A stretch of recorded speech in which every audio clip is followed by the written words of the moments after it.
Okay जी, so let's start part C of our chapter 7। अब मैं आपको दोबारा बताती हूँ कि हम लोगों ने किस तरह से पढ़ा। हमने चैप्टर 7 को ना 3 पार्ट्स में कर दिया था डिवाइड। पार्ट ए में हम लोगों ने पढ़ा कोरिलेशन एनालिसिस। हम लोगों ने पार्ट बी के अंदर पढ़ा अपना रिग्रेशन एनालिसिस, ठीक है। और अब हम लोग अपने पार्ट सी के अंदर पढ़ेंगे काई स्क्वायर। उसको काई स्क्वायर कहता है, उसको चाई स्क्वायर कहता है। तो हम लोग अपने पार्ट सी के अंदर पढ़ेंगे अपना काई स्क्वायर। इन तीनों चीज़ों को अलग अलग पढ़ाने का मकसद सिर्फ ये था कि प्रॉफ पॉइंट ऑफ व्यू से ना ये तीनों चीज़ें बहुत ज़्यादा इंपॉर्टेंट है। रेस्ट ये कि आप लोगों को ना ये रिसर्च में ये तीनों टॉपिक ना अलग अलग जाके बहुत ज़्यादा हेल्प करेंगे। तो मैंने आप लोगों को ना बहुत बेसिक से लेकर एडवांस लेवल से पढ़ाया है। वो बेसिक से एडवांस लेवल तक पढ़ाने का मकसद यही था कि आपके पास किस भी सॉर्ट का एमसीक्यूज आ जाए ना, किस भी तरह का एमसीक्यूज आ जाए, आप लोग उसको सॉल्व कर सकते हो। हमारी दफा ना क्या हुआ था कि हमारा जो बायोस्टैट और ईबीपी का जो पेपर था ना, वो बनाया था किसी रिसर्चर ने, ठीक है। अब उसने ना बायोस्टैट के अंदर ना बेसिक स्टैटिक्स नहीं दी थी, उसने ना रिसर्च लेवल पे वो ले गया था। तो मैंने आप लोगों को ना इस तरह से पढ़ाई है पूरी बायोस्टैट, अब तक चैप्टर 7 तक और चैप्टर 8 और चैप्टर 9 भी इसी बेस पे पढ़ाऊंगी, इसी पैटर्न पे पढ़ाऊंगी कि अगर आपका कोई पेपर को बायोस्टैट वाला पढ़ाता है तो भी सॉल्व कर लो, अगर कोई रिसर्च वाला आपका पेपर बनाता है ना, तो आप तब भी ना अपना पेपर आराम से सॉल्व कर लो, अपने एससीक्यूज भी और अपने एमसीक्यूज भी। तो इस तरह से ना हम अभी ना एक चीज के साथ ना अपनी बहुत सारी डोमेन्स कवर कर रहे हैं। एक और बात, अगर आप लोग अभी मुझसे बायोस्टैट पढ़ रहे हैं या मुझसे आप लोगों ने पहले कभी कोई और सेशन लिया है, तो आप लोगों ने एक बात नोट की होगी कि मैं बेसिक्स के ऊपर ना बहुत ज़्यादा जोर देती हूँ। वो इसलिए होता है क्योंकि कुछ चीज़ें होती हैं जिन्होंने ना आपकी प्रैक्टिकल लाइफ के साथ साथ आपकी क्लिनिकल साइड पे भी ना बहुत हेल्प करनी होती हैं। तो हमारा ना काम सिर्फ एक ये नहीं है कि बीइंग अ डॉक्टर बस अपना मरीज ठीक कर दिया या फिर हम लोगों ने ना सिर्फ अपना प्रॉफ पास कर लिया। हम लोगों ने ना चीज़ों को बहुत ब्रॉड पॉइंट ऑफ व्यू से ना देखना होता है। तो जब मैं पढ़ाती हूँ ना, मैं वो सारा जो वो ब्रॉड एरिया ना वो सब कवर करती हूँ। तो जो ये जो बेसिक बेसिक कॉन्सेप्ट्स वाले लेक्चर होते हैं ना, वो बिल्कुल भी आप लोग मिस ना किया करो और ना स्किप किया करो। यही कुछ ही छोटी छोटी बातें होती हैं जो हमें बाकियों से ना डिस्टिंग्विश कर देती हैं, जो हमें डिस्टिंक्शन की तरफ ले जाती हैं। देखो बच्चों, जो सादा होती है ना, सादा पढ़ाई हर बंदा कर लेता है, लेकिन जो मुश्किल पढ़ाई होती है ना, वो कोई कोई कर सकता है। लेकिन जो बंदा एक दफ़ा ये करना सीख जाता है ना, उसके दिमाग के ताले और दिमाग की खिड़कियाँ ना वाकई खुलना शुरू हो जाती हैं, लेकिन उसकी सोचने और समझने की सलाहियत ना बाकियों से थोड़ी ज़्यादा हो जाती है। तो जो आज का हमारा मेन डोमेन है ना, वो है हमारा, हम लोगों ने कवर करना अपना काई स्क्वायर।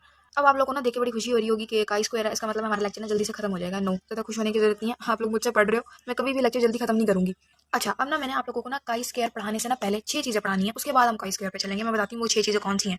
ओके जी, तो वो 6 चीज़ें कौन सी हैं? पहले नंबर पे हम लोग पढ़ेंगे मेजर ऑफ एसोसिएशन, उसके बाद हम अपना कॉन्टिंजेंसी टेबल पढ़ेंगे, फिर हम इंडिपेंडेंस एंड एसोसिएशन पढ़ेंगे, फिर हम मेजरमेंट ऑफ एसोसिएशन पढ़ेंगे।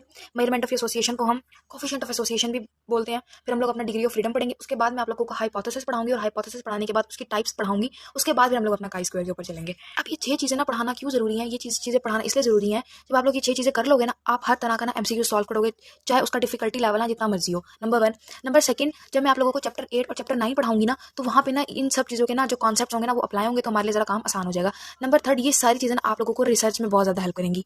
अभी ना हम लोगों ने क्या करना है, हम लोगों ने ना ये चीज़ें सिर्फ पढ़नी नहीं, हम लोगों ने इनको सीखना है। तो अब हम लोग ना अपना 1 बाय 1 करके ना इस चैप्टर 7 के पार्ट सी को ना स्टार्ट करते हैं, इन टॉपिक्स को पढ़ते हैं।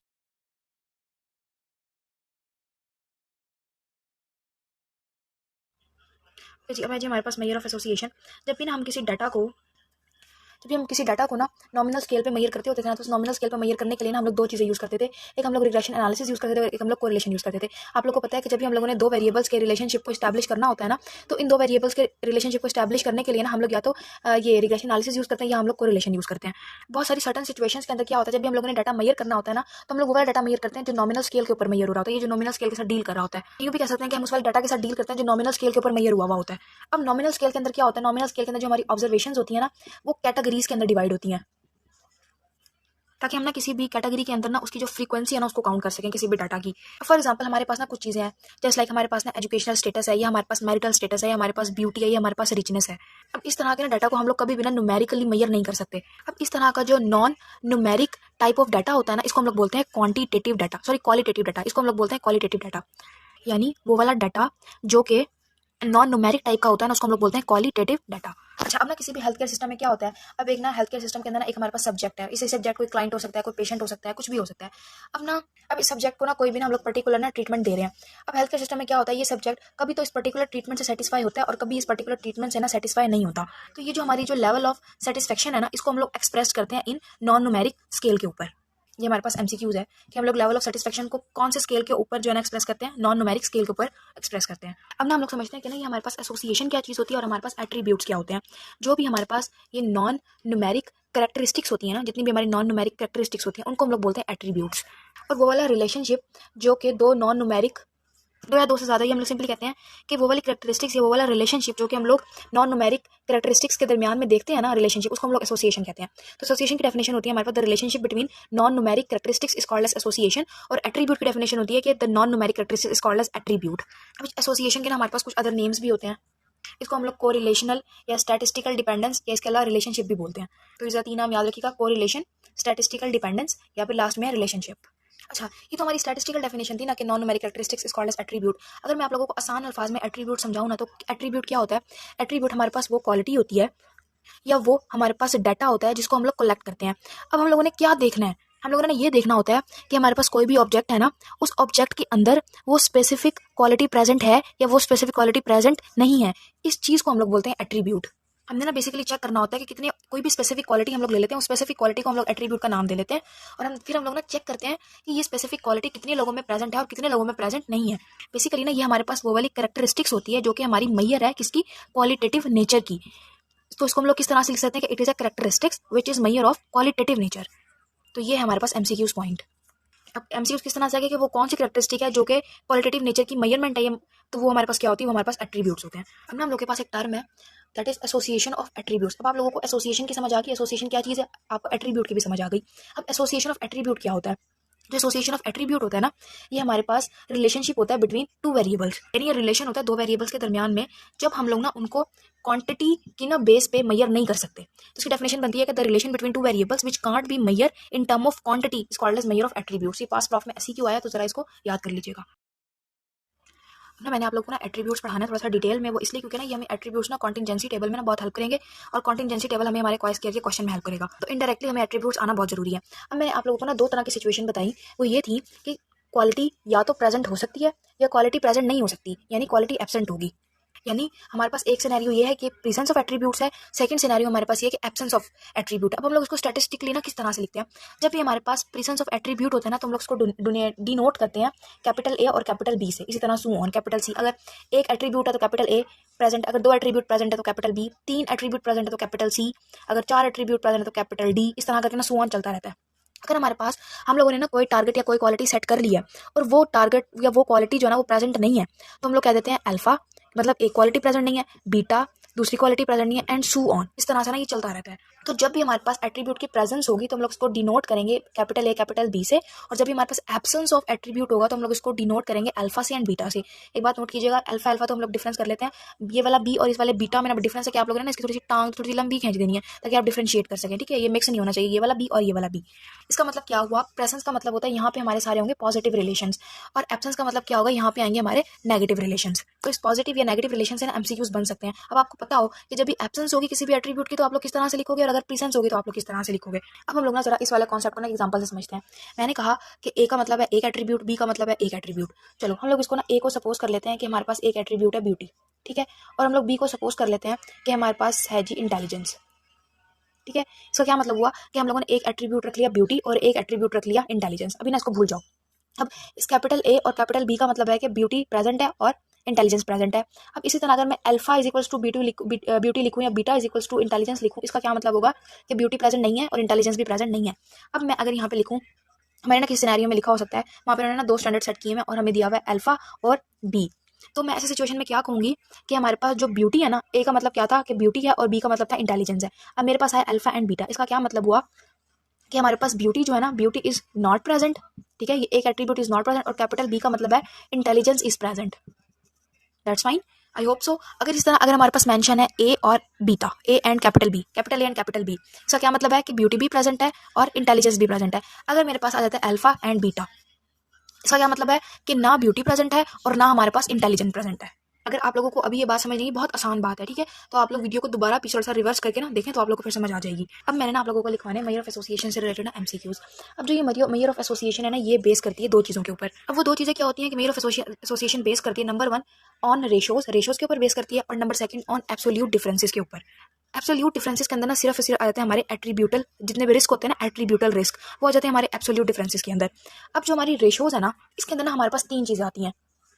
एक है हमारे पास कोहार्ट स्टडीज, और सेकंड है हमारे पास case control studies, number third है हमारे पास प्रेवलेंस रेशो। अब ना इसको हार्ट स्टडी के अंदर ना हमारे पास दो चीज़ें आ जाती हैं, एक आ जाती है हमारे पास रिलेटिव रिस्क और एक आ जाता है हमारे पास ऑड रिस्क।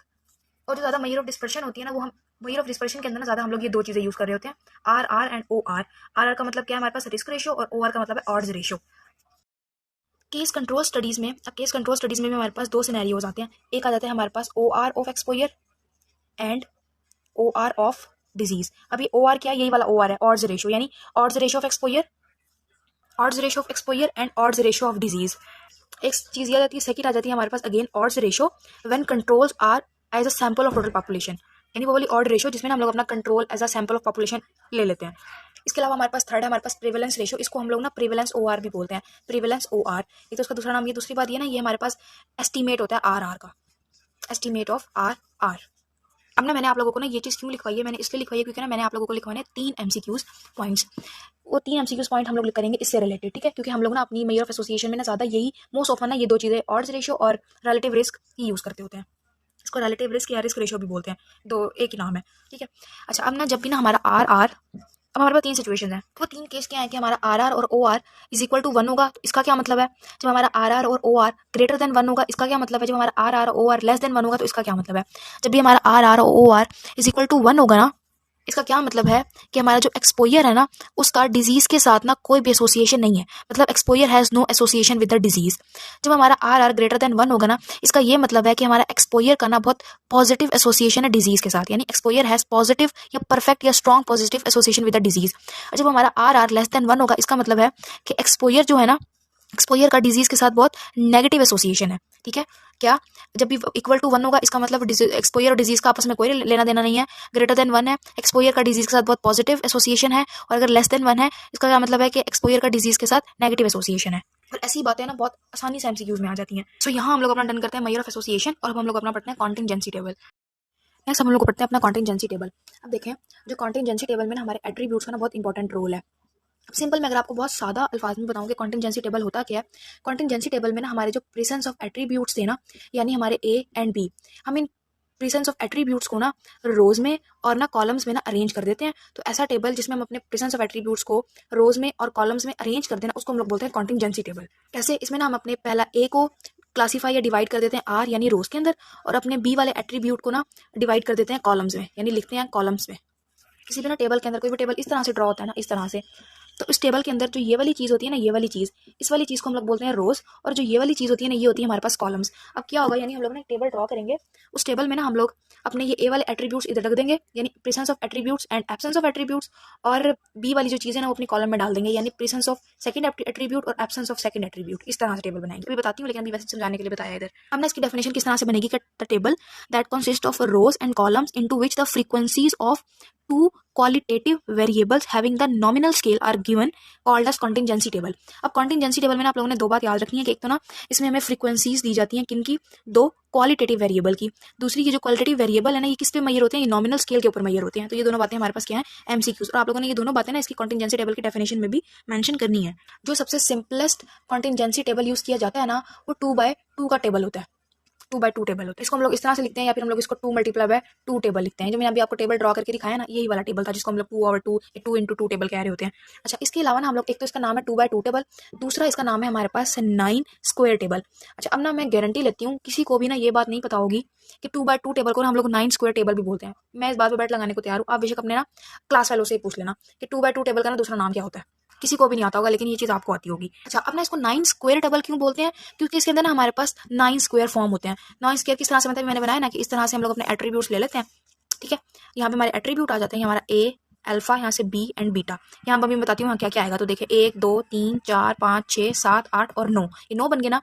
अभी 9 स्क्वायर बनते हैं, इन 9 स्क्वायर के बेस पे ना हम लोग इसको 9 स्क्वायर टेबल भी बोलते हैं। मैं सिखाती हूँ कि ना इस टेबल को ना हम लोग ड्रॉ कैसे करते हैं, फिर मैंने ना इस टेबल से ही ना मैंने आपको मेजरमेंट ऑफ एसोसिएशन का ना फॉर्मूला भी करना सिखाना है, ठीक है। आप लोग इस टेबल से ही सीख जाओगे। ये हम लोग ना इस तरह करके ना हम लोगों ने टेबल बना लेते हैं।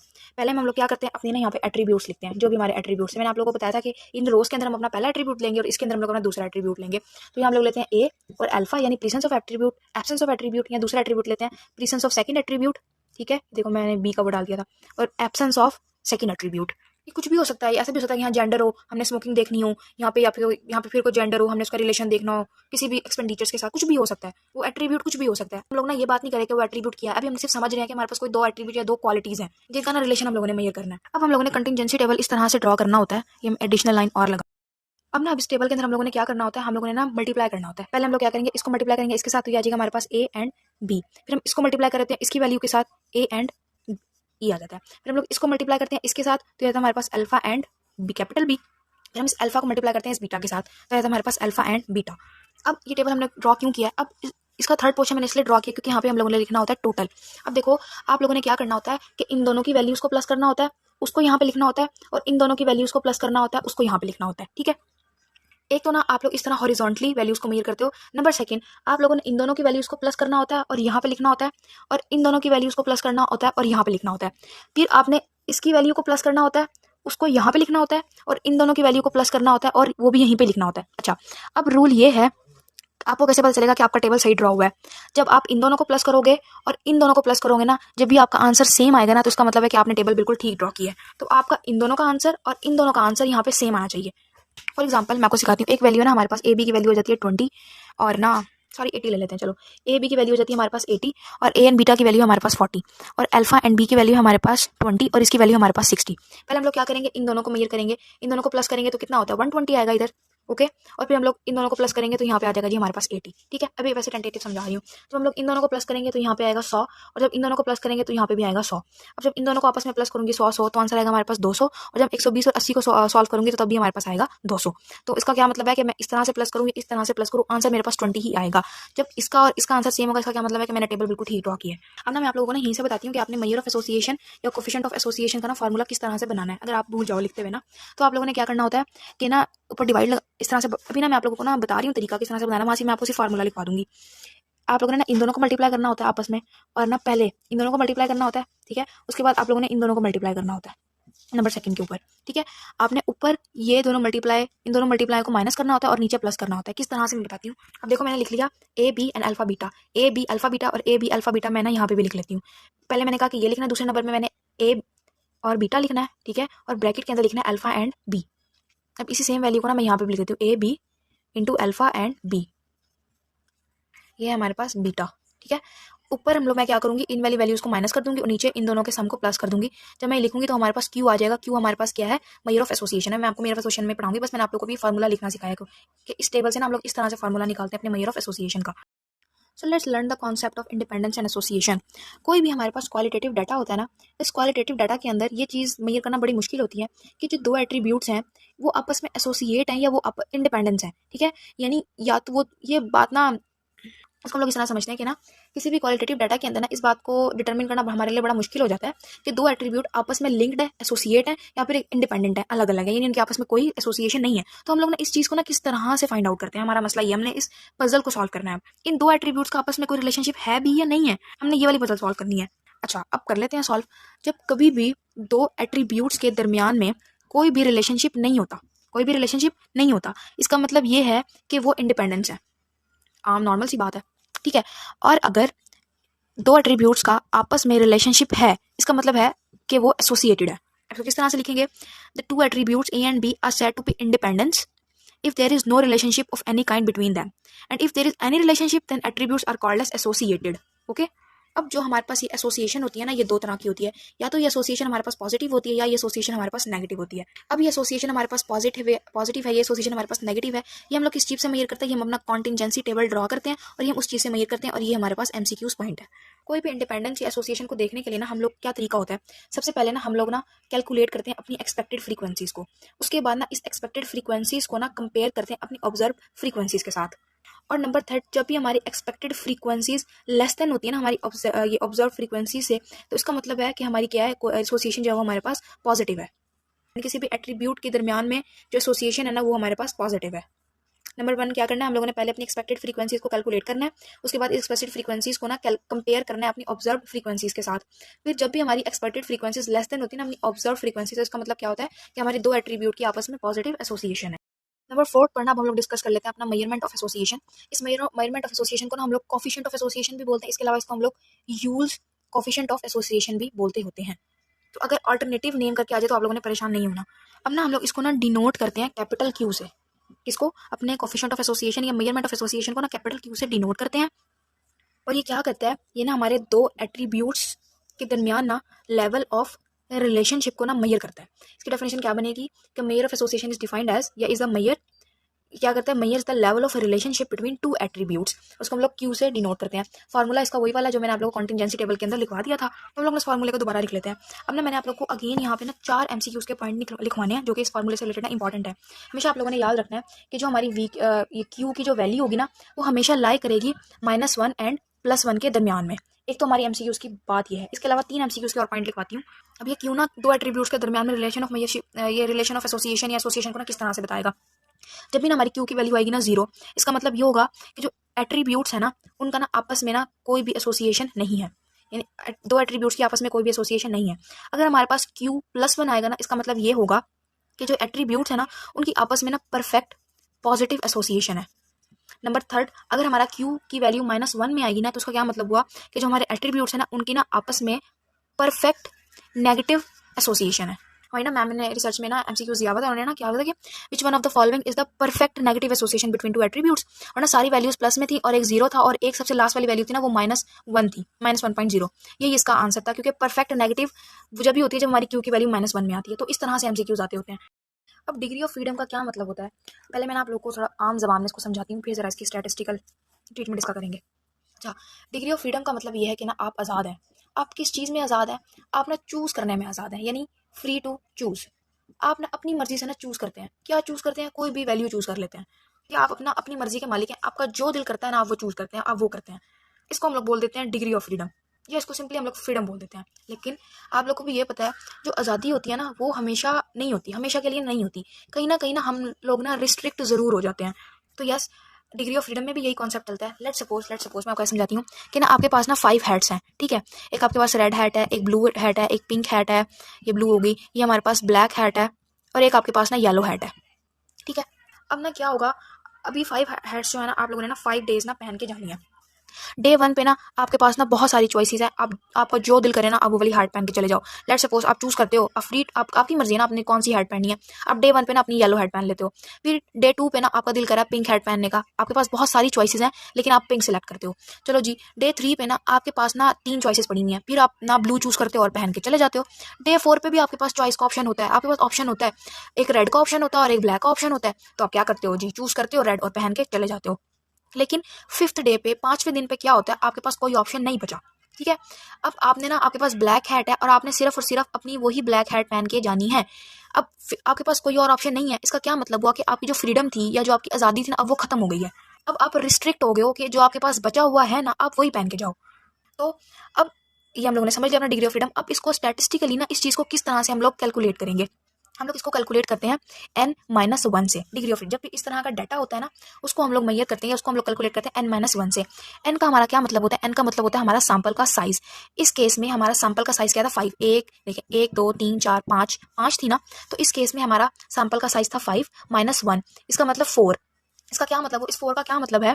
इस 4 का ये मतलब है कि आप ना सिर्फ 4 दिन के लिए आज़ाद थे। और वाकई हम लोगों ने यहाँ भी देखा कि हम लोग अपने 4 दिन के लिए आज़ाद थे, लेकिन 5वें दिन पे हम रिस्ट्रिक्ट हो गए थे कि हमने अपनी सिर्फ ब्लैक हैट ही पहन के जानी है।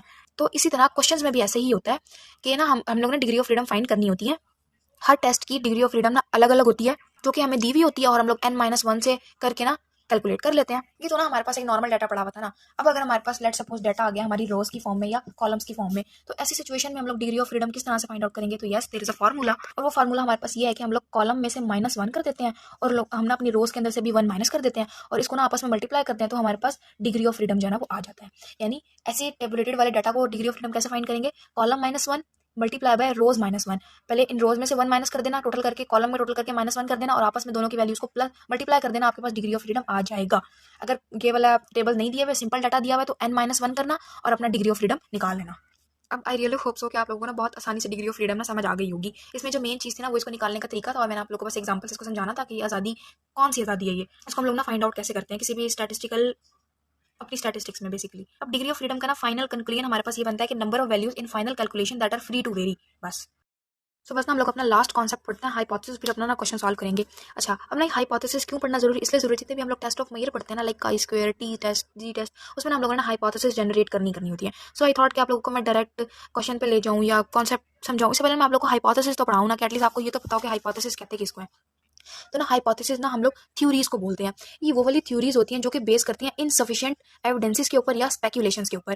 तो हाइपोथेसिस की क्या डेफिनेशन होती है कि दोज थ्योरीज या theories that are based on insufficient evidence और speculations are called as hypothesis. अब ये जो हम लोगों के पास थ्योरीज होती है ना, ये हमारे पास ट्रू भी हो सकती हैं और ये हमारे पास फॉल्स भी हो सकती हैं। यानी हमारे पास 50-50% चांस होता है, 50% चांस होता है कि हमारी ये थ्योरी ठीक होगी और 50% ही हमारे पास चांस होता है हमारे पास कि ये थ्योरी फॉल्स होगी। वही प्रोबेबिलिटी वाली बात आ गई। यानी 1/2 चांस होता है कि ये थ्योरी ठीक होगी और 1/2 चांस होता है हमारे पास कि ये हमारी जो थ्योरी है ना वो फॉल्स होगी। अगेन इसको ना हम लोग एग्जांपल से समझते हैं। एग्जांपल ये लेते हैं कि ना लेट्स सपोज हम लोगों के पास ना 2 प्लांट्स हैं। अब इन दोनों पौधों को ना हम लोगों ने क्या करना है, 2 अलग तरह का ना पानी देना है।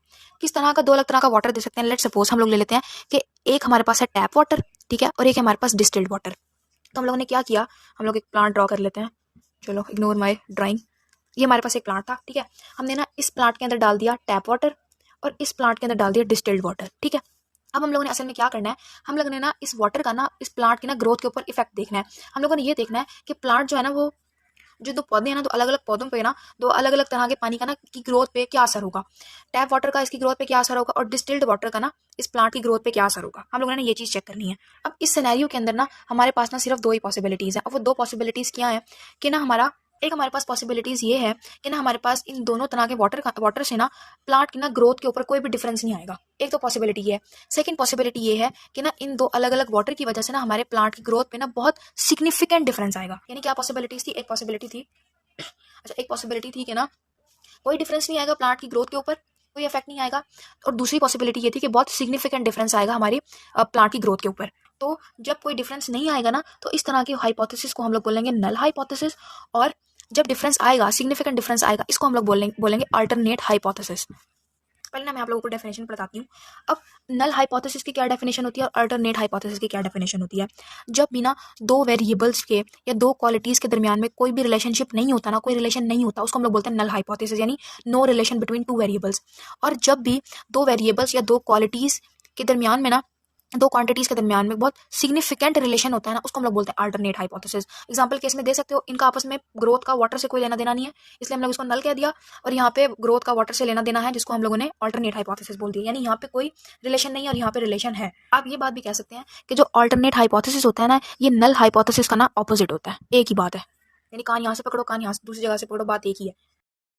अच्छा ना, यहाँ से ना मैंने आप लोगों को ना एक एमसीक्यूज की ना बात बतानी है कि ना जो हमारा रिसर्चर होता है ना, ये रिसर्चर ना हमेशा इस रिसर्चर को ना चैलेंज मिलता है हमारी नल हाइपोथेसिस से। यानी a researcher is always challenged by null hypothesis. पहली बात। दूसरी बात कि ना जो एक रिसर्चर होता है ना, वो हमेशा नल हाइपोथेसिस को ना डिसअप्रूव साबित करना चाहता है। तो यानी डिसअप्रूव करना चाहता है किसी भी नल हाइपोथेसिस को, ये एक रिसर्चर करता है। और सेम केस जो रिसर्चर होता है ना, वो इस अल्टरनेट हाइपोथेसिस को ना अप्रूव करना चाहता है। तो ये बात घुमा फिरा के किस सिनेरियो पूछी जा सकती है, कभी टेस्ट ऑफ मेयर कहा जाए कि रिसर्चर ना किस चीज़ को डिसअप्रूव करना चाहता है और किस चीज़ को अप्रूव करना चाहता है। तो नल हाइपोथेसिस का उसका एम होता है कि उसने ना नल हाइपोथेसिस को डिसअप्रूव करना है और अल्टरनेट हाइपोथेसिस को ना अप्रूव करना है। अब इसका ना क्या लॉजिक होता है, वो मैं लॉजिक आपको समझाती हूँ। असल में ना इस बात का ना लॉजिक ये है, अब आप लोग ना सुन के हंसोगे। नंबर 1, किसी भी ना झूठी स्टेटमेंट या किसी भी ना फॉल्स स्टेटमेंट को ना डेमोन्स्ट्रेट करना ना बड़ा आसान होता है एज कम्पेयर टू कि ना आप किसी ट्रू स्टेटमेंट को ना डेमोन्स्ट्रेट करो। यानी नॉर्मल लाइफ में भी ऐसा होता है ना कि झूठ का डेमोन्स्ट्रेट करना बड़ा आसान होता है और ट्रू को डेमोन्स्ट्रेट करना बड़ा मुश्किल होता है। यहाँ पे भी वही वाला लॉजिक लगेगा ना कि फॉल्स जो स्टेटमेंट होती है ना, उनको डेमोन्स्ट्रेट करना आसान होता है as compare to the true statement. ये इस वजह से होता है कि जब भी ना हम लोगों ने किसी फॉल्स स्टेटमेंट को प्रूव करना होता है ना, तो इसको प्रूव करने के लिए ना हमें ना सिर्फ और सिर्फ एक काउंटर एग्जाम्पल चाहिए होती है और इस एक काउंटर एग्जाम्पल से ना हम अपने फॉल्स को ना प्रूव कर देते हैं। लेकिन जब भी हम लोगों ने सच साबित करना होता है ना, तो सच साबित करने के लिए ना हमें बहुत सारे एविडेंसेस चाहिए होते हैं। हमें ना बहुत सारे एविडेंसेस जो होते हैं ना, वो रिक्वायर होते हैं ताकि ना हम सच को ना हर पॉसिबल सिचुएशन में ना प्रूव कर सकें। तो ये वाला जो काम है ना, जरा लंबा चौड़ा हो जाता है। सो इस सब चीज़ों से बचने के लिए ना हम लोग एक ऐसा एक्सपेरिमेंट कंडक्ट करते हैं जिसमें ना हम लोग अपनी नल हाइपोथेसिस जो है ना वो यूज कर रहे होते हैं। तो बस ना इसका यही लॉजिक था कि हम लोग नल हाइपोथेसिस को ना किसी भी एक्सपेरिमेंट को कंडक्ट करने में ना हम लोग नल हाइपोथेसिस क्यों यूज करते हैं, क्योंकि जो झूठ होता है ना उसको प्रूव करना बड़ा आसान होता है। हम लोग एक काउंटर एग्जाम्पल देते हैं और हमारा काम हो जाता है। सो अब हम लोग ना अब स्टार्ट करते हैं अपना काई स्क्वायर।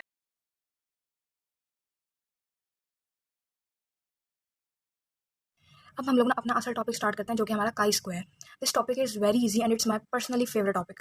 लेकिन ये आप लोगों को ना टॉपिक सिर्फ उसका फेवरेट होता है जिसको ना पता होता है कि इसके अंदर हमने करना क्या है, जिसको ना इसकी बेसिक आती होती है। अब जो पीछे मैं आप लोगों को 6 चीज़ें पढ़ा के आई ना, वो इस काई स्क्वायर की ना बेसिस। अगर आप लोगों की उन 6 चीज़ों से दोस्ती हो गई है ना, तो बस आप लोगों के लिए ना ये काई स्क्वायर क्या है, हलवा। आप लोग इसको आराम से कर लोगे। एक तो आराम से कर लोगे, नंबर दूसरा आप लोग इसको बहुत मिनिमम टाइम में सॉल्व कर लोगे काई स्क्वायर के क्वेश्चंस को। और हालांकि एक नॉर्मल जो बच्चा होता है ना, उसको काई स्क्वायर के क्वेश्चन करने में ना बहुत देर लग जाती है, क्योंकि उसकी बेसिक अंडरस्टैंडिंग ही नहीं होती। सो हम लोग स्टार्ट करते हैं अपना काई स्क्वायर। काई स्क्वायर के अंदर हम लोग क्या करते हैं, हम लोग अपनी उन क्वांटिटीज़ की कैलकुलेशन करते हैं जो क्वांटिटीज़ हम लोग यूज़ करते हैं कंपेयर करने के लिए। हम लोगों ने अब क्या चीज़ कंपेयर करनी है, हम लोगों ने 2 चीज़ें कंपेयर करनी होती हैं। नंबर 1 हम लोगों ने ऑब्जर्व फ्रीक्वेंसी कंपेयर करनी होती है, और नंबर 2 एक्सपेक्टेड फ्रीक्वेंसी जो है ना, वो हम लोगों ने कंपेयर करनी होती है। अब ऑब्जर्व फ्रीक्वेंसी क्या होती है? ऑब्जर्व फ्रीक्वेंसी हमारे पास वो वाली फ्रीक्वेंसी होती है जो हमारी ऑब्जर्वेशन होती है, यानी वो वाली फ्रीक्वेंसी जो क्वेश्चन में मेंशन होती हैं। अब हमारे पास ये एक्सपेक्टेड फ्रीक्वेंसीज क्या होती है? एक्सपेक्टेड फ्रीक्वेंसीज असल में ना जो हमारे कैलकुलेटेड वैल्यूज होती है ना, उसको हम लोग एक्सपेक्टेड फ्रीक्वेंसीज बोलते हैं।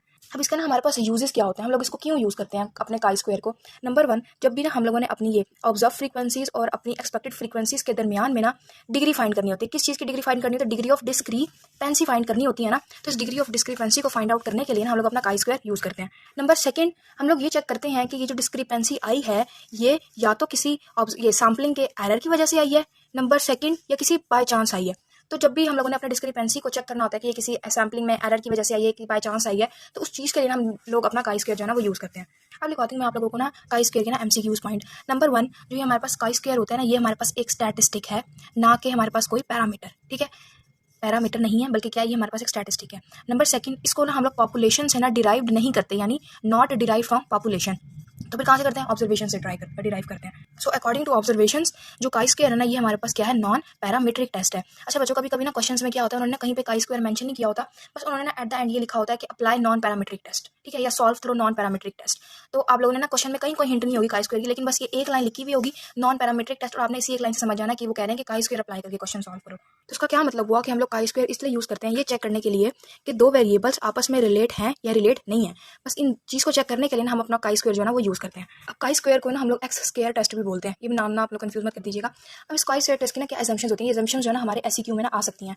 पहली एजम्पशन हमारे पास ये है कि जो भी हम लोगों ने सैंपल लिया है, सैंपल कहाँ से लिया? ऑब्जर्वेशन से, यानी ऑब्जर्वेशन से हम लोगों ने जो भी सैंपल लिया है ना, वो आपस में ना इंडिपेंडेंट होना चाहिए। ठीक है, independent for each other. Number 2 अगर हमारी एक्सपेक्टेड वैल्यू लेस देन 5 होती है ना, तो काई स्क्वायर ना वहाँ पे सूटेबल नहीं होता। तो कोई ना कोई सोल्यूशन तो होगा ना कि अगर लेस देन 5 आ गई एक्सपेक्टेड वैल्यू तो क्या करना है? यस, जब भी हमारी एक्सपेक्टेड वैल्यू लेस देन 5 होती है ना, काई स्क्वायर तो अप्लाई नहीं होता, लेकिन एक और टेस्ट अप्लाई होता है जिसको हम लोग बोलते हैं Fisher's test, Fisher's exact test. वो लेस देन 5 पे अप्लाई होता है, और ये बात है हमारे पास एमसीक्यूज के जब भी एक्सपेक्टेड वैल्यू लेस देन 5 होगी तो हम लोग कौन सा टेस्ट अप्लाई करेंगे? तो काई स्क्वायर तो अप्लाई करते नहीं है, जो कौन सा टेस्ट अप्लाई करते हैं उसको कहते हैं फिशर्स एग्जैक्ट टेस्ट। नंबर 3 इसकी एग्जाम्पशन ये है कि जो हम लोगों ने टोटल नंबर ऑफ ऑब्जर्वेशन ली है ना, वो हमेशा हमारे पास 50 से जो है ना वो ज़्यादा होनी चाहिए। तो ये 3 इसके एग्जाम्पशन थी जो आप लोगों ने याद रखनी है। नेक्स्ट हम लोग के पास ना एक हमारा एससीक्यू के write down the types of chi square, ये मैंने पास पेपर के अंदर देखा था और ये वैसे भी इंपॉर्टेंट है। तो काई स्क्वायर की ना हमारे पास 3 टाइप्स होती हैं, जो मैं आप लोग को थोड़ी बहुत बातें ना इसकी यहाँ पढ़ाती हूँ, उसे डिटेल में भी पढ़ाऊंगी इनको। तो वो 3 कौन सी होती है? एक होती है हमारे पास गुडनेस ऑफ फिट, एक होती है हमारे पास टेस्ट ऑफ इंडिपेंडेंस, और एक होती है हमारे पास टेस्ट ऑफ होमोजेनिटी। अब इन सब के अंदर ना क्या चीज़ें सिमिलर है? अच्छा बच्चों, जब भी हम लोगों ने काई स्क्वायर या जब भी टेस्ट ऑफ मेयर का क्वेश्चन सॉल्व करना होता है ना, तो वहाँ पे हम लोगों ने लेना था एक सिग्निफिकेंस लेवल। ये भी मैं आप लोगों को स्टेप्स लिखवाऊंगा ना, उसमें एक्सप्लेन करूंगी। तो इन सब के लिए जो हम लोग सिग्निफिकेंस लेवल लेते हैं ना, वो हमेशा हम लोग 5% लेते हैं, या हम लोग इसको 0.05 करके भी लिखते हैं। क्या कि हम लोगों ने इन तीनों चीज़ों के लिए में क्या सिमिलर है कि हम लोग लेवल ऑफ सिग्निफिकेंस लेंगे 0.05। अच्छा, नंबर 2 मैंने आप लोगों को पढ़ाया था डिग्री ऑफ फ्रीडम। तो डिग्री ऑफ फ्रीडम जब भी हम लोग के पास, मैंने आपको बताया था, जब डाटा सिंपल सा दिया होगा तो आप लोगों ने डिग्री ऑफ फ्रीडम ये फाइंड करना 1n-1 से, और अगर कभी रोज में या कॉलम्स में या 2x2 करके टेबल में दिया होगा तो आप लोगों ने फाइंड करना अपने फॉर्मूले से, column -1 is equals two rows -1। अच्छा, अब जो ये n-1 वाली चीज़ है ना, ये अप्लाई होगी हमारी गुडनेस ऑफ फिट के अंदर। ठीक है, और जो ये हमारी कॉलम माइनस रोज वाली चीज़ें है ना, वो अप्लाई होंगी इस 2 के अंदर। ठीक है, अब एक और बात मैं आप लोग को यहीं पे बताती चलूँ कि हमारे पास गुडनेस ऑफ फिट है ना, इसका प्रोसीजर जो है वो अलग है, और टेस्ट ऑफ इंडिपेंडेंस और टेस्ट ऑफ होमोजेनिसिटी को सॉल्व करने का ना जो प्रोसीजर है ना वो सेम है। इन दोनों को हम लोग एक तरीके से सॉल्व करते हैं। अब जो हम लोगों ने कॉन्टिंजेंसी टेबल पढ़ा था ना, वो कॉन्टिंजेंसी टेबल अप्लाई होगा इन 2 के अंदर। तो गुडनेस ऑफ फिट को फिर कैसे सॉल्व करेंगे? इसको हम लोग ना अपना सिंपल फार्मूला लगा के सॉल्व करते हैं, लेकिन इन दोनों के अंदर हम लोगों ने अपना कॉन्टिंजेंसी टेबल भी बनाना होता है, और उस कॉन्टिंजेंसी टेबल से ना वैल्यूज निकाल के वो फिर फार्मूले के अंदर पुट करनी होती हैं। अब लेट्स सपोज हमारे पास कोई क्वेश्चन आ गया है, लेकिन हमें समझ नहीं आ रही कि ना, हमें ये समझ आ गई कि हमने कॉन्टिंजेंसी टेबल बनाना, हमें सब पता है, लेकिन हमें समझ नहीं आ रही कि ये टेस्ट ऑफ इंडिपेंडेंस का सवाल है, टेस्ट ऑफ होमोजेनिटी का सवाल है, ये कैसे पता चलेगा? तो यस, जब मैं आप लोगों को टेस्ट ऑफ इंडिपेंडेंस पढ़ाऊंगी ना, मैं फिर बताऊंगी कि आप लोगों ने इन दोनों के सवाल को किस तरह से डिफरेंशिएट करना है। गुडनेस ऑफ फिट के सवाल को ना आप इन दोनों से आराम से डिफरेंशिएट कर लोगे, क्योंकि सीधी सीधी स्टेटमेंट होती है। नेक्स्ट हम लोग के पास कि अब हमें ना काई स्क्वायर का ना क्वेश्चन सॉल्व करने के लिए क्या क्या चीज़ें चाहिए, क्या क्या चाहिए हमें? तो हमें ना टोटल 4 चीज़ें चाहिए होती हैं। नंबर 1 एक हमें चाहिए होती है हमारी नल हाइपोथेसिस, ठीक है। नल हाइपोथेसिस को हम लोग एच नॉट से लिखते हैं। नल हाइपोथेसिस मैंने आप लोग को बताया था कि नल हाइपोथेसिस वो हाइपोथेसिस होती है जब भी हमारे पास दो वेरिएबल्स के दरमियान में कोई भी रिलेशनशिप नहीं होता ना, तो हम लोग उसको मेंशन कर देते हैं नल हाइपोथेसिस। नंबर सेकंड पे चाहिए होती है हमें हमारी ऑल्टरनेट हाइपोथेसिस, इसको हम लोग H1 से लिखते हैं। H1 सिंपली क्या होता है, हमारा H नॉट का ना ऑपोजिट होता है। नंबर थर्ड पे हमें चाहिए होती है लेवल ऑफ सिग्निफिकेंस, या हमें चाहिए होता है सिग्निफिकेंस लेवल, जो कि मैंने आप लोग को बताया कि काई स्क्वायर के केस में होता है हमारे पास 0.05%, 0.05 या फिर हमारे पास 5%।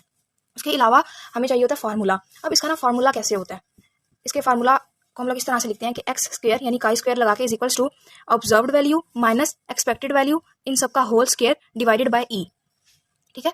अब इसके जो गुडनेस ऑफ फिट में हम लोग क्या करते हैं, अपनी एक्सपेक्टेड वैल्यू के लिए फार्मूला डालते हैं N is equals to E is equals to N P, ठीक है। एन होता है हमारे जो हमारी ऑब्जर्व्ड वैल्यू का जो सम होता है ना, वो हमारे पास एन होता है, और पी हमारे पास वो पॉसिबिलिटी या वो चांस या वो प्रोबेबिलिटी होती है जो कि हम लोग इन दोनों के अंदर लेते हैं हाइपोथेसिस के अंदर ना, जो हम लोग अपने हाइपोथेसिस जनरेट करते हैं। क्वेश्चन सॉल्व करते हुए बताऊंगी। और एक्सपेक्टेड वैल्यू का ये मैंने आपको बता दिया, और ऑब्जर्व वैल्यू वाली वैल्यू थी जो हमें क्वेश्चन में मेंशन होती है, जो पहले से ऑब्जर्व हुई भी होती है। तो ये चार चीजें हैं जो जब भी हम लोग काई स्क्वायर का क्वेश्चन सॉल्व करेंगे ना, हमें ये चार चाहिए ही चाहिए होंगी। अब ना हमेशा हम लोगों ने ना अपने काई स्क्वायर के ना क्वेश्चन को सॉल्व करना होता है स्टेप से। तो हमारे पास ना 7 स्टेप्स हैं। जब भी आप लोग इन 7 स्टेप्स को पूरा करोगे ना, तो ही आपका काई स्क्वायर का जो क्वेश्चन है या फिर सॉल्व होगा। तो एग्जामिनर भी ना ये आपके 7 स्टेप ना चेक करता है। अब पहला स्टेप क्या होता है, पहला स्टेप ये होता है कि हम लोगों ने ना फॉर्मुलेट करनी होती है। क्या फॉर्मुलेट करनी होती है, हम लोगों ने अपनी अल्टरनेट और नल हाइपोथेसिस को ना फॉर्मुलेट करना होता है, यानी formulate null and alternate hypothesis पहले स्टेप में। सेकंड स्टेप में हम लोगों ने क्या करना होता है, हम लोगों ने अपनी लेवल ऑफ सिग्निफिकेंस लिखनी होती है, जो कि अंडरस्टूड है हमारे पास कितनी है 0.05 है, और लेवल ऑफ सिग्निफिकेंस को ना हम लोग अल्फा से मेंशन करते हैं, ठीक है। ये बात भी याद रखिएगा। नंबर थर्ड पे हम लोगों ने टेस्ट स्टैटिस्टिक लिखनी होती है। अब टेस्ट स्टैटिस्टिक्स में क्या चीज आ जाती है, इसमें हमारे पास फार्मूला आ जाता है। फार्मूला हमारे पास क्या है, X square is equals to, अच्छा यहाँ मैं आपको बताना भूल गई, यहाँ सिमेशन भी लगता है, observe value minus expected value का स्क्वायर डिवाइडेड बाय ई। इसको छोटा ही लिख लो, बड़ा ही लिख लो, आप लोग की मर्जी है। अच्छा, और इन दोनों का हम लोगों ने सिमेशन भी लाजमी लेनी होती है। फिर नंबर 4 पे ना हम लोगों ने लिखनी होती है degree of freedom. Degree of freedom मैं आप लोग को बता चुकी हूँ कि अगर हमारे पास सिंपल होगा तो हम लोग n-1 करके लेंगे, और या फिर अगर हमारे पास रोज और कॉलम्स दी होंगी तो कॉलम -1 और रोज -1 करके लेंगे। इन दो से हम लोग ले लेंगे। नंबर 5 पे ना हम लोगों ने करनी होती है कैलकुलेशन, यानी ये बोला नंबर 5 स्टेप के अंदर ही हम लोगों ने अपना डब्बा बनाना होता है, बॉक्स बना के सारी कैलकुलेशन करके हम लोगों ने इसके अंदर लिखनी होती है। नंबर 6 के अंदर ना हम लोगों ने लिखना होता है अपना क्रिटिकल रीजन। अच्छा, मैंने आप लोगों को ना एक बात यहीं पे समझा देती हूँ। क्रिटिकल रीजन में हम लोग क्या लिखते हैं, हम लोगों ने ना कैलकुलेशन तक ना सॉल्व कर लिया, हम लोगों ने अपनी टेबुलेटेड वैल्यू भी लिख ली, टेबल से भी वैल्यू निकाल ली, और हम लोगों ने ना अपनी कैलकुलेट करके भी ना वैल्यू निकाल ली। अब जब कभी भी हमारी जो ये इसको हम लोग इस तरह से लिखते हैं, एक्स स्क्वायर कैलकुलेटेड वैल्यू और एक्स स्क्वायर टेबुलेटेड वैल्यू, ये जो दो वैल्यू फाइंड की है ना, उनको हम लोग इस तरह से लिखते हैं। जब भी हमारी सॉल्व करने के बाद हम देखेंगे, जब भी हमारी कैलकुलेटेड वैल्यू बड़ी होती है ना as compare to tabulated value, तो हम लोग क्या करते हैं, हम लोग ना अपनी नल हाइपोथेसिस को ना रिजेक्ट कर देते हैं। यहाँ पे इस क्रिटिकल रीजन में आप लोगों ने डिसाइड करना होता है कि आप लोगों ने ना वो जो हाइपोथेसिस बनाई थी शुरू में, अल्टरनेटिव या फिर वो नल, आपने उसको रिजेक्ट करना है या नहीं करना। तो जब भी आपकी थंब रूल याद रखें, जब भी आपकी कैलकुलेटेड वैल्यू बड़ी होगी ना, तो आप लोगों ने नल हाइपोथेसिस को ना रिजेक्ट कर देना है। नंबर 7 में ना आप लोगों ने कंक्लूजन लिखना होता है। आप इस ये जो आप लोगों ने रिजेक्शन की है ना, ये आप लोगों ने इस कंक्लूजन के अंदर मेंशन करना होता है कि आप लोगों ने नल हाइपोथेसिस रिजेक्ट की है या नहीं की।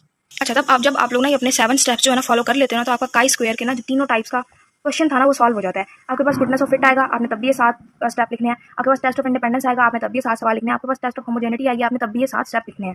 पहला, अब हम लोग पहले इसकी टाइप पढ़ते हैं, जो कि हमारे पास गुडनेस ऑफ फिट। अच्छा, गुडनेस ऑफ फिट में हम लोग क्या चीज़ चेक करते हैं, हम लोग ये चीज़ चेक करते हैं कि जो हमारी ऑब्जर्व्ड वैल्यूज थी ना, वो हमारे पास सिमिलर है। किस चीज़ से सिमिलर है, हमारी एक्सपेक्टेड वैल्यू फ्रीक्वेंसी से। यानी इसका क्या मतलब है, अच्छा, हम इन्हीं ऑब्जर्व्ड वैल्यूज को ना हम लोग एक्चुअल भी कहते हैं, एक्चुअल वैल्यूज भी कहते हैं। हम लोगों ने ये चेक करना होता है कि हमारी ये जो ऑब्जर्व फ्रीक्वेंसीज थी या जो हमारी ये एक्चुअल फ्रीक्वेंसीज थी, वो एक्सपेक्टेड फ्रीक्वेंसी से सिमिलर है, या फिर ये दोनों आपस में ना गुड एग्रीमेंट में है।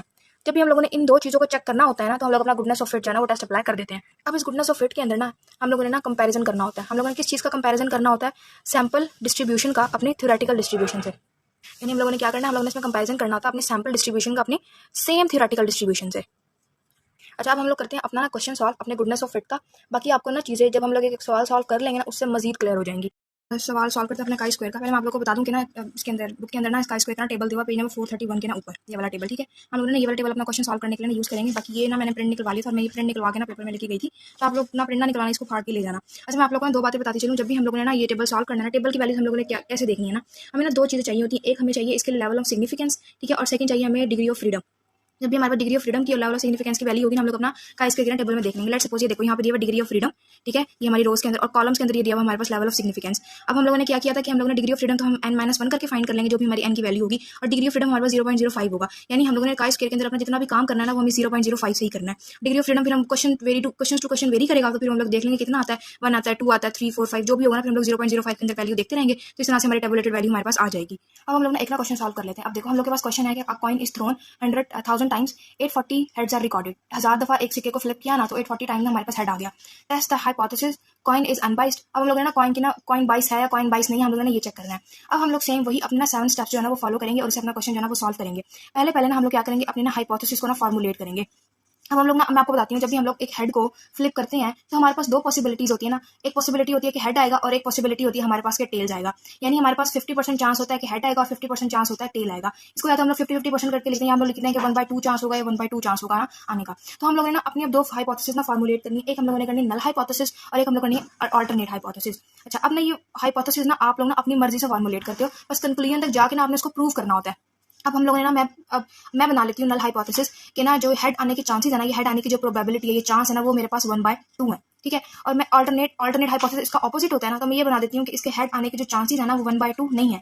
अच्छा, फॉर्मुलेट में हाइपोथेसिस बनाने में आप लोगों ने ये नहीं करना होता कि या तो ये होगा या तो ये होगा, बल्कि आपने ये करना होता है या तो ये होगा या तो ये नहीं होगा।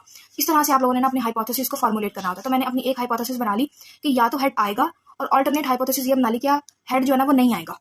पहले स्टेप मेरा हो गया कंप्लीट। नंबर सेकंड पे ना मैंने क्या करना है, मैंने अब ले लेनी है लेवल ऑफ सिग्निफिकेंस। मुझे पता है लेवल ऑफ सिग्निफिकेंस की ना वैल्यू अंडरस्टूड है, जो कितनी होती है 0.05। ठीक है, ये हमारे पास कितनी टोटल 50% होती है, तो हम लोग 0.05 ले लेते हैं। नेक्स्ट स्टेप में ना मैंने नंबर 3 स्टेप के अंदर अपने टेस्ट स्टैटिस्टिक्स लेना है। नेक्स्ट स्टैटिस्टिक्स के ना अंदर मैं क्या करती हूँ, मैंने अपना फॉर्मूला ले लेती हूँ, जो कि मेरे पास क्या है, X square is equals to summation observe minus expected value, बड़ा ही लिखो छोटा ही लिखो आपकी मर्जी है, डिवाइडेड बाई ई इसका स्क्वायर। ऑब्जर्व वैल्यू वो वाली है जो हमारे पास मेंशन होती है, एक्सपेक्टेड वो होती है जो हमने फाइंड करनी होती है। अच्छा, मैं आपको एक बात बताना भूल गई, उन्होंने कहा कि हमारे पास ना 1000 है, 1000 में ना 840 टाइम्स ना हमारे पास हेड आया हुआ है, तो टेल्स कितने टाइम आएगा, जब हम लोग 1000 में से 840 माइनस करेंगे ना तो आ जाएगा हमारे पास 160। यानी इस 1000 में से ना 840 दफा हेड आया और 160 दफा हमारे पास टेल आया। तो हमारे पास ये जो वैल्यूज दी है ना, ये हमारे पास क्या है, ये हमारी ऑब्जर्व वैल्यूज है। तो हम लोग इन ऑब्जर्व वैल्यू से अपनी एक्सपेक्टेड वैल्यू जो है ना वो निकाल लेनी है। तो हम लोगों ने इसमें क्या किया, अपना फॉर्मूला लिख लिया। अब फोर्थ स्टेप पे मैंने क्या लेना है, मैंने अपनी लेनी है degree of freedom. Degree of freedom हम लोग किस तरह से लेते हैं, हम लोग लेते हैं n-1 से। इस केस में हमारे पास दो चीजें प्रेजेंट हैं, देखिए 1 और 2, तो टोटल नंबर ऑफ ऑब्जर्वेशन है हमारे पास 2, 2 - 1 इज इक्वल्स टू 1। अब हम लोग इसकी कैसे वैल्यू देखेंगे, हमारे पास लेवल ऑफ सिग्निफिकेंस भी प्रेजेंट है और ये डिग्री ऑफ फ्रीडम भी प्रेजेंट है। तो हम आ जाएंगे अपने स्टेबल के ऊपर, हमारे 0.05 जो लेवल ऑफ सिग्निफिकेंस थी और हमारी थी ये डिग्री ऑफ फ्रीडम, हमारी डिग्री ऑफ फ्रीडम है 1। अब इस 1 की ना सीन में जाते जाते हम लोग 0.5 की जो की वैल्यू वो ले लेंगे। देखिए आप लोग 0.05 की वैल्यू 3.84, तो जो 3.84 यानी हमारी टेबुलेटेड वैल्यू है। यहाँ पे ना मैं लिख लेती हूँ कि मेरी ना टेबुलेटेड वैल्यू आ गई है, एक्स स्क्वायर की टेबुलेटेड वैल्यू आ गई 3.84। ओके, ये हो गया हमारा सॉल्व। नंबर क्वेश्चन 5 में हम लोगों ने क्या करना है, हम लोगों ने करनी है अपनी कैलकुलेशन। ये हम लोग नेक्स्ट पेज पे करते हैं। कैलकुलेशन करें हम लोगों को बनाना होगा बॉक्स, इसमें लिखेंगे ऑब्जर्व वैल्यूज, यहाँ पे हम ऑब्जर्व वैल्यूज, यहाँ पे हम लोग लिखेंगे अपनी जो भी हमारी प्रोबेबिलिटी दी, जो भी हमारे चांसेस थे, यहाँ पे हम लोग लिखेंगे अपनी वो वाली वैल्यूज, क्या कहते हैं, एक्सपेक्टेड वैल्यूज। और लास्ट में हम लोग अपना उस फार्मूले के थ्रू ना सॉल्व कर देंगे। पहली ऑब्जर्व वैल्यू थी हमारे पास 840 और सेकंड ऑब्जर्व वैल्यू थी हमारे पास 760। चांसेस के कितने, इसके भी 1/2 थे, इसके भी 1/2 थे। अब हम लोगों ने ना गुडनेस ऑफ फिट, जब भी हमारे पास डिग्री ऑफ फ्रीडम 2 होगा ना, इसको हम n-1 निकालेंगे, तो यहाँ पे एक्सपेक्टेड वैल्यू निकालने का फॉर्मूला हमारे पास n is equals to np। अब हम लोग ये n कैसे, जो हम लोग इन दोनों को मल्टीप्लाई करते हैं ना, तो ये हमारे पास आता है 160, तो आता है हमारे पास 1000। ठीक है, अब हम लोग क्या लिखेंगे कि 1000 मल्टीप्लाई बाय 1/2, यहाँ पे भी हम लोग लिखेंगे 1000 मल्टीप्लाई बाय 1/2। तो जो हमारे पास आंसर आएगा ना वो हमारे पास एक्सपेक्टेड वैल्यू होगी। और आप लोगों को पता है आंसर क्या आएगा, यहाँ भी 500 आएगा और यहाँ पे भी हमारे पास 500 आएगा। नेक्स्ट क्वेश्चन में हम लोगों ने क्या करना है कि observe value minus expected value कर लेनी है और इसका हम लोगों ने स्क्वायर लेना है। स्क्वायर लेने के बाद हम लोगों ने इसको एक्सपेक्टेड वैल्यू से ना डिवाइड कर लेना है। तो ये ऑब्जर्व में हम लोग क्या करेंगे, हम लोग करेंगे 840 माइनस 500। ठीक है, इस तरह करके इसका स्क्वायर लेंगे। स्क्वायर लेने के बाद हम लोग इसको इसके एक्सपेक्टेड वैल्यू से जो है ना वो डिवाइड कर देंगे। तो हमारे पास ये सब कुछ करने के बाद ना आंसर आता है, इसका भी 2 आंसर आता है और इसका भी ना हमारे पास 2 आंसर आता है। अब जब हम इसकी सिमेशन निकालेंगे, हम लोगों ने क्वेश्चन में क्या था, हम लोगों ने सिमेशन निकालनी थी। जब हम इस सारे की सिमेशन निकालेंगे ना तो हमारे पास सिमेशन आती है 4। सिमेशन इज इक्वल्स टू 4। इसका क्या मतलब हुआ कि जो हम लोगों ने एक्स स्क्वायर की जो वैल्यू कैलकुलेट की ना, वो कैलकुलेटेड वैल्यू हमारे पास क्या है, वो हमारे पास 4 है। नंबर कौन सा स्टेप था, ये हमारे पास 5 था। नंबर 6 स्टेप के अंदर ना हम लोगों ने अपना क्रिटिकल रीजन लिखना होता है। अब क्रिटिकल रीजन में हम लोगों ने ना ये मेंशन करना होता है, हम लोग ने यहाँ पे लिख लेते हैं कि हमारी एक्स स्क्वायर की टेबुलेटेड वैल्यू क्या है और एक्स स्क्वायर की ना हमारी कैलकुलेटेड वैल्यू क्या है। तो जो एक्स स्क्वायर की टेबुलेटेड वैल्यू थी वो हमने टेबल से लिखी 3.84 थी और कैलकुलेटेड वैल्यू थी जो हमारे पास 4। अब मैंने आप लोगों को बताया था कि हमारे पास ये रूल होता है, जब भी हमारे पास कैलकुलेटेड वैल्यू बड़ी होती है ना as compare to tabulated value, तो हम लोग क्या करते हैं कि हम अपनी नल हाइपोथेसिस को ना रिजेक्ट कर देते हैं। ठीक है, अब आप लोग यहाँ पे देखो कि कैलकुलेटेड वैल्यू जो है ना वो हमारे पास 4 है, वो बड़ी है as compare to tabulated value. जब भी हमारे पास कैलकुलेटेड वैल्यू बड़ी होगी तो हम लोगों ने जो अपनी नल हाइपोथेसिस बनाई थी ना ये वाली, ये हम इसको हम लोग क्या करेंगे, रिजेक्ट कर देंगे। ये यहाँ पे लिख के क्वेश्चन नंबर 7 में ना आपने कंक्लूजन में लिखना होता है कि we reject our null hypothesis जो भी हम लोगों ने बनाई थी। ठीक है, और we reject our null hypothesis and the coin is biased. बेशक आप ब्रैकेट में लिख देना कि आप लोगों ने नल हाइपोथेसिस को रिजेक्ट क्यों किया, क्योंकि जो आपकी ये जो कैलकुलेटेड वैल्यू थी ना वो बड़ी थी as compare to tabulated value. लिखेंगे कि कॉइन इज बाइस्ड। मेरा कोई भी फर्क नहीं है। एक और चीज़ मैं आप लोगों को ना सिखाती हूँ, वो ये है कि अगर आप लोगों ने सबसे ज़्यादा मार्क्स लेने हैं ना, उसकी एक ट्रिक है इस क्वेश्चन में। जब भी आप लोगों ने क्रिटिकल रीजन ड्रॉ करना है ना, तो आप लोगों ने क्या करना है, अपनी ना नॉर्मल डिस्ट्रीब्यूशन की ना कर्व जरूर ड्रॉ कर देनी है। अब इस कर्व में ना आप लोगों ने वैल्यू प्लॉट करनी है। आप लोगों ने कौन सी वैल्यू प्लॉट करनी है, आपने करनी है अपनी टेबुलेटेड वैल्यू को प्लॉट। ठीक है, अब टेबुलेटेड वैल्यू ना हर क्वेश्चन में, हर किसी क्रिटिकल रीजन में आप लोगों ने नॉर्मल डिस्ट्रीब्यूशन की कर्व ड्रॉ करके और टेबुलेटेड वैल्यू जो है ड्रॉ कर देना। आप लोगों को पता है ये मीन होता है, ये हमारे पास 1 होता है, ये हमारे पास 2 होता है, ये हमारे पास 3 होता है। टेबुलेटेड वैल्यू हमारे पास 3.84। अब इस कर्व में हम लोगों ने पॉजिटिव वाले पोर्शन में जाना और 3 से आगे वाला जो कोई भी रीजन होगा ना, यानी ये वाला रीजन जो है ना, वो हमारी टेबुलेटेड वैल्यू से हमें मिलता है। तो आप लोग ना, मैं तो कहूँगी कि आपने कर्व जो है ना वो जरूर ड्रॉ करनी है। अपने क्रिटिकल रीजन में ना एक पॉइंट ये भी ऐड कर लो कि हम लोगों ने नॉर्मल डिस्ट्रीब्यूशन की ना कर्व ड्रॉ करनी है, और इस तरह से ना अपने टेबुलेटेड वैल्यू को ना प्लॉट कर देना कर्व के ऊपर। इन शॉर्ट इस सारी स्टोरी का ना मोरल ये था कि आप लोगों ने ना पहले खुद से हाइपोथेसिस को फॉर्मुलेट करना है। आपकी मर्जी है, आप चाहो तो ऊपर नीचे जो मर्जी ले लो, आपकी मर्जी है। आपने ना अपनी मर्जी से अपनी पसंद के मुताबिक हाइपोथेसिस को फॉर्मुलेट करना है और फिर कंक्लूजन में ना जाके इसको प्रूव कर देना। बस जब आप लोग ये 2 काम कर दोगे ना, आपका एक स्क्वायर का जो क्वेश्चन है ना वो। नेक्स्ट सेकंड टाइप है हम लोग के पास अब टेस्ट ऑफ इंडिपेंडेंस। अब मैंने आप लोग को पहले ही बता दिया था कि टेस्ट ऑफ इंडिपेंडेंस में, टेस्ट ऑफ होमोजेनिटी में हम लोग अपना कॉन्टिजेंसी टेबल जो है ना वो अप्लाई करेंगे। अच्छा बच्चों, अब कोफिशिएंट ऑफ एसोसिएशन क्या था?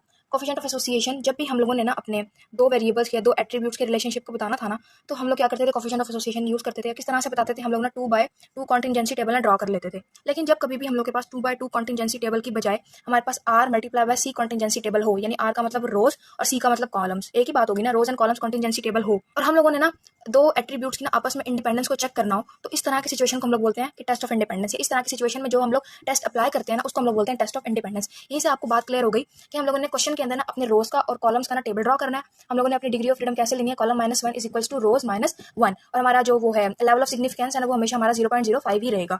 अब टेस्ट ऑफ इंडिपेंडेंस हम लोग कब यूज करते हैं, जब भी ना हमारे पास जो डाटा है ना वो नॉमिनल स्केल पे कॉन्सिस्ट होता है, नंबर 1, और नंबर 2 बहुत हायर स्केल पे होता है। अब इसकी क्या डिमांड है, इसकी डिमांड ये है कि जो डाटा वो नॉमिनल स्केल पे होना लाजमी है और हायर स्केल पे होना लाजमी है। अब इसमें हम लोग क्या करते हैं, अपने सारे डाटा को ना 2 या 2 से ज्यादा ना नॉमिनल कैटेगरीज के अंदर ना डिवाइड कर देते हैं। और टेस्ट ऑफ इंडिपेंडेंस हमें क्या बताती है, हमें ये बताती है कि जो ये 2 एट्रीब्यूट्स है ना, इनकी ये आपस में इंडिपेंडेंट है या इंडिपेंडेंट नहीं है।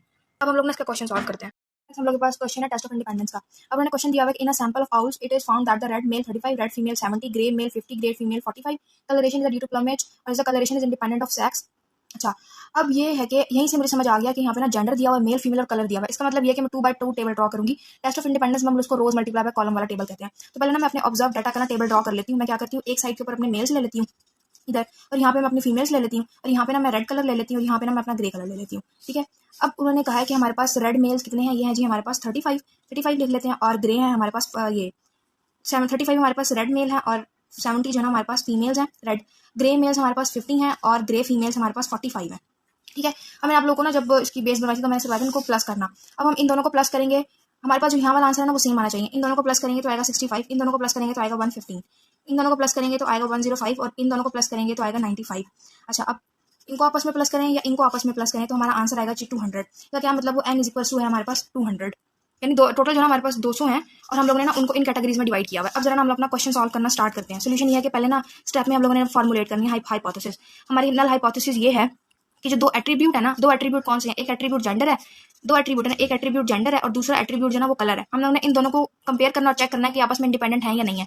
पहले मैंने हाइपोथेसिस बना ली कि जो ये दोनों एट्रीब्यूट्स है ना वो इंडिपेंडेंट है। ठीक है, एक दूसरे पर डिपेंड नहीं करते। फिर मैंने इसका ऑल्टरनेटिव बना लिया कि ये जो दोनों एट्रीब्यूट्स है ना, ये आपस में ना डिपेंडेंट है, एक दूसरे पर डिपेंड करते हैं, ये आपस में एसोसिएट है। फिर नंबर 2 पे ना मैंने अपने ले ली लेवल ऑफ सिग्निफिकेंस, जो कि थी मेरे पास 0.05। फिर टेस्ट स्टैटिस्टिक्स था। टेस्ट स्टैटिस्टिक्स में मैंने अगेन वही लिखना अपना X square is equal to summation observe minus expected divided by expected का स्क्वायर। ठीक है, ये ना स्क्वायर या तो यहाँ पर डाल देना या इसको करके ना इस हम लोगों ने इस सारे का स्क्वायर लेना होता है। ये सिर्फ इन दोनों का स्क्वायर नहीं होता, ये सारे का स्क्वायर होता है। नंबर 4 हम लोगों ने लेनी है डिग्री ऑफ फ्रीडम। अब आप लोग को पता है यहाँ पे है column -1 is equal two rows -1। तो कॉलम हमारे पास 2 है और रोज भी हमारे पास 2 है। ये देखो आपके सामने ही है, ये हमारे पास रोज भी 2 है, हमारे पास कॉलम भी 2 है। ये 1 2 रोज हो गई और ये 2 कॉलम हो गए। तो हम लोग किस तरह से लिखेंगे, रोज -1 2 और कॉलम भी हमारे पास 2, तो ये हो गया 1।